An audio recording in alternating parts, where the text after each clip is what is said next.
चलिए guys start करते हैं। यहाँ पे हम आज सीखेंगे हम यहाँ पे एमपी और एपी के बीच में रिलेशन। सबसे पहले हम अपने स्केड्यूल की तरफ पहुंच जाते हैं और स्केड्यूल में समझते हैं कि हमारा एमपी और एपी का रिलेशन क्या था। देखिए गाइस यहाँ पे आप देख सकते हो कि हमारा ये स्केड्यूल है। ठीक है, यहाँ से इसको सबको रब कर देते हैं। फाइनली हमारे किसी काम का नहीं है अभी। ठीक है जी, यहाँ से देखते हैं। तो गाइस ये हमारा स्केड्यूल था। वेरिएबल फैक्टर जैसे जैसे बढ़ता जाता है तो आप यहाँ पे देखो, आपका एवरेज प्रोडक्ट भी बढ़ रहा है और आपकी मार्जिनल प्रोडक्ट भी बढ़ रही है, लेकिन दोनों के रेट में डिफरेंस है। यहाँ बढ़ा 2 के मार्जिन से और यहाँ बढ़ रहा है 4 के मार्जिन से। 4 एक्स्ट्रा बढ़ रहा है, यहाँ 2 एक्स्ट्रा बढ़ रहा है, फिर यहाँ 2 एक्स्ट्रा बढ़ रहा है, यहाँ पे 4 एक्स्ट्रा बढ़ रहा है।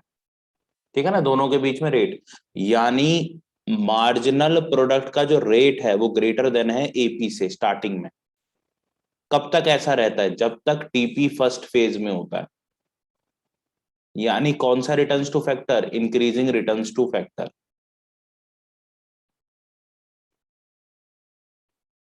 ठीक है, यानी एमपी ज्यादा तेजी से बढ़ता है और एपी कम तेजी से बढ़ता है। इसके बाद गाइस यहाँ पे देखो, एक ऐसा पॉइंट भी आता है जहां पे एवरेज प्रोडक्ट मार्जिनल प्रोडक्ट के बराबर होता है। और आप यहाँ देखो कि एवरेज प्रोडक्ट मैक्सिमम है इस पॉइंट पे। एपी क्या है देख लो, 12 से ऊपर है कोई वैल्यू। ठीक है, और आपको पता है एमपी कब मैक्स होता है? जब टीपी जीरो हो। जब टीपी पॉइंट ऑफ इन्फ्लेक्शन पे होता है। ठीक है ना, फेज 1 से फेज 2 में जा रहा होता है, एमपी मैक्सिमम होता है उस वक्त। अब इसके बाद देखो, एपी तो हुआ थोड़ा सा कम, एमपी बहुत ज्यादा कम हो गया, यानी अब AP is greater than MP है। वहां पे हमेशा एमपी बड़ा था एपी से, यहाँ पे एपी आपका बड़ा है एमपी से। कौन से रिटर्न्स टू फैक्टर में? आपका डिमिनिशिंग रिटर्न्स टू फैक्टर में। और फिर नेगेटिव में भी सेम प्रोविजन प्रोविजन रहेगा। ठीक है, अब एमपी जीरो हो जाता है क्या? क्वेश्चन आएगा, क्या एपी कभी जीरो होता है क्या? कभी भी नहीं होता। एवरेज कब जीरो होने लगी है? एवरेज कुछ ना कुछ तो रहेगी ना। एमपी नेगेटिव हो जाता है क्या एपी नेगेटिव हो सकता है? बिल्कुल भी नहीं हो सकता। जब जीरो नहीं हो सकता नेगेटिव होने की तो बात ही नहीं। तो रिलेशनशिप समझ में आ गई? कुछ है इसमें? सिंपल रिलेशनशिप है। अब देखो आप जरा, ये हमारा रिलेशनशिप है।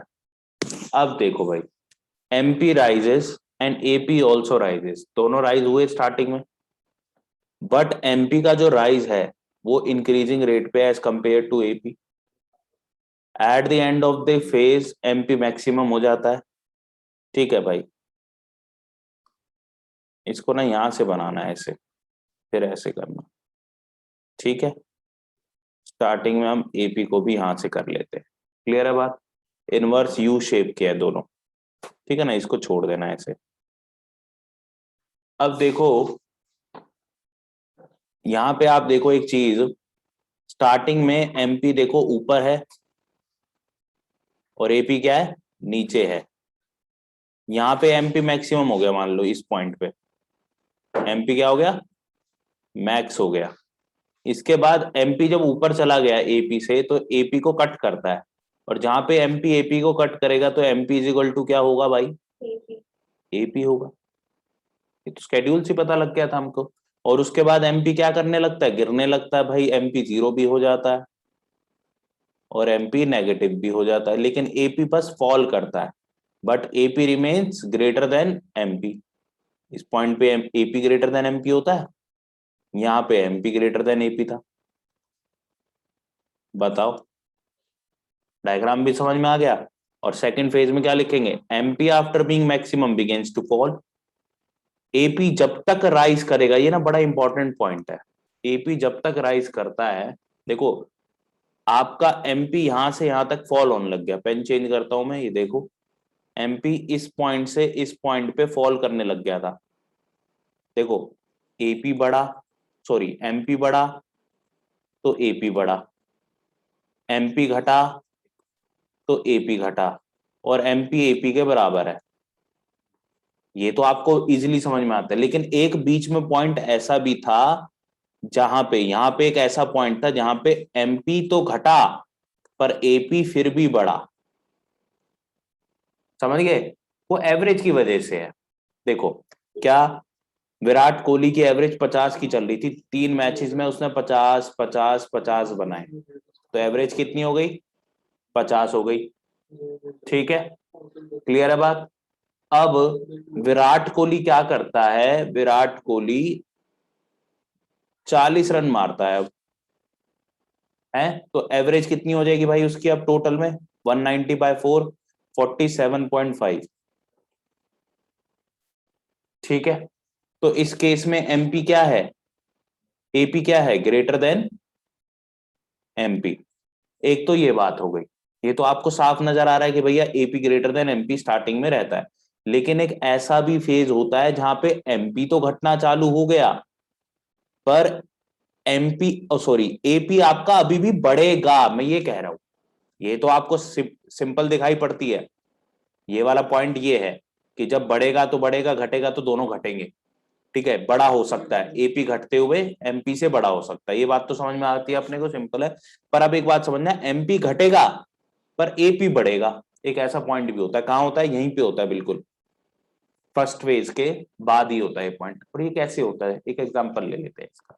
ठीक है, मान लो हमारी एवरेज एमपी जो था पहले 10 का था, फिर एमपी हो गया 15 का, और फिर एमपी हो गया 20 का। ठीक है, तो यहाँ एवरेज कितनी हो जाएगी?